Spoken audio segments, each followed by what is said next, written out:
Shalom, giving all praise to Yahweh, This is another quick one through the Spirit of the Most High and His beloved Son and the Holy Spirit. I'm going to title this video, Woe unto you that desire the day of Yahweh. It says here the Lord, but his name is Yahweh. So I'm going to read this and then I'm going to go to some latest news article concerning this Chinese spy balloon, which I'm watching. I got the mute on, of course. I'm watching the CNN, and they just was more breaking news that there's another spy balloon, Chinese spy balloon, down in South America. I forget exactly what he said, but there's two balloons. There's one in Middle America, let's just say, and then there's another one in Central South America, South Central South America. Anyway, all day they've been talking about it, whether they should shoot it down or not shoot it down. The top military brass is saying, we're not going to shoot it down. Others are saying that they should shoot it down. And there's also talk that this could lead to a EMP, which EMP is an acronym for electromagnetic pulse.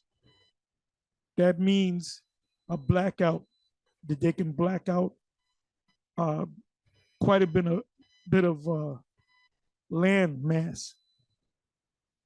So could this be a device to cause a major blackout in parts of America or the whole of America?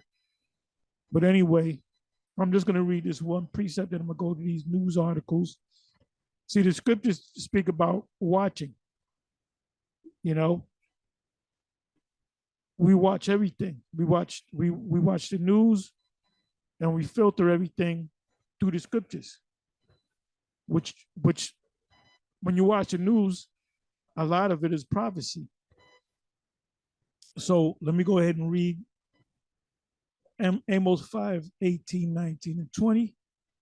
It said, woe unto you that desire the day of Yahweh. To what end is it for you? It's talking about you Europeans, you Christians, anybody outside of Israel. When you waiting for that's the last thing you want, is the Lord to come, because the Lord is going to set up his people, the Israelites, and you're going to be destroyed, and you're going to be our slaves. So you don't want the Lord to ever come. The day of Yahweh is darkness and not light. Now it's darkness for you, starting with Esau, and light for us. The scriptures speak about in Matthew 25. It speaks about midnight. As a matter of fact, let me do this. Let me open up another.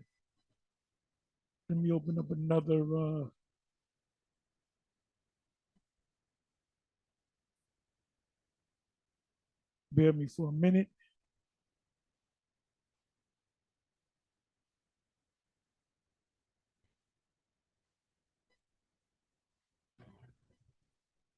Okay, I don't need that.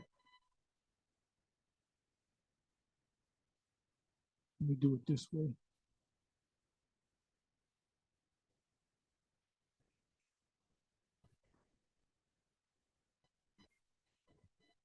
Anyway, I'm not going to go through these precepts, but it speaks about midnight. Esau's midnight is our dawning. It says in Matthew 25, there was a cry made. At midnight, there was a cry made. And that cry represents the men that the Most High tapped on the head to go out there and push this vibration that we're the Israelites, and the Most High is coming back. In the whole nine. What the scriptures is talking about, the fulfillment of all the prophecies. So it's their midnight, but it's our dawn. midnight, or when the sun goes down, starts a new day. So it's the end of their day and the beginning of ours. So let me read this again. Woe unto you that desire the day of Yahweh. To what end is it for you? The day of Yahweh is darkness and not light. And if, as if a man did flee from a lion. Now, this is the way High Priest Ariah used to go into it. The lion represents the people of Iran, and a bear, because ultimately the small hats are going to, the least of them shall draw them out, Jeremiah 49, but it's going to be over the Iran, which are Persians. And who's guarding the Persians? Russia. So when you go to mess with Iran, you're going to have to deal with Russia, and that's going to ultimately cause that war. The small hats doing something to the people of Iran, and the U.S. getting involved in it, and Russia's backing them up.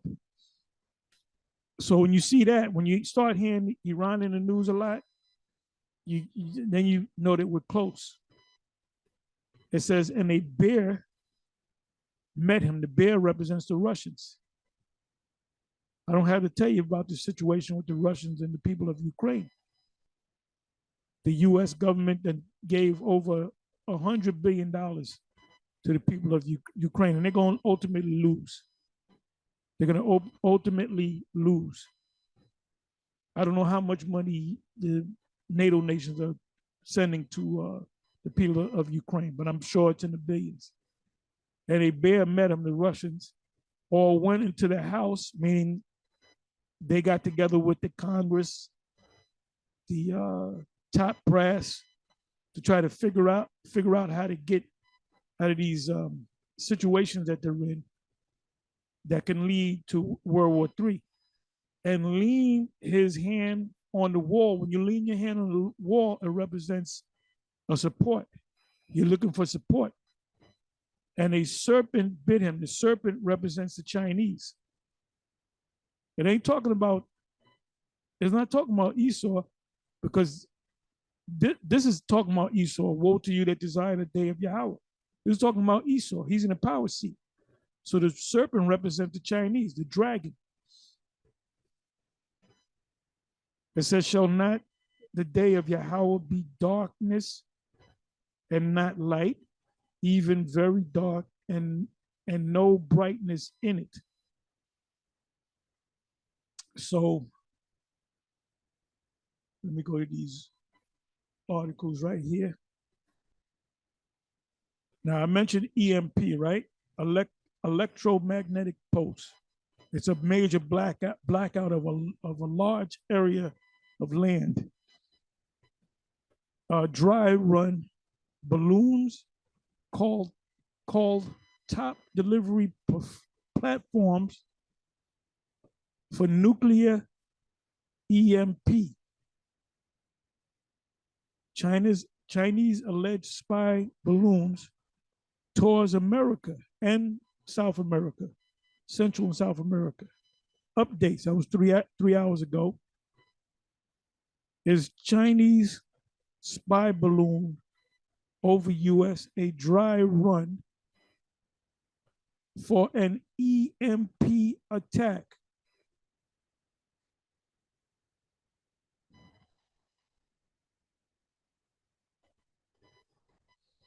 That's all I'm going to read. So, we look at the news, we look at what's going on, and we filter it right through the scriptures.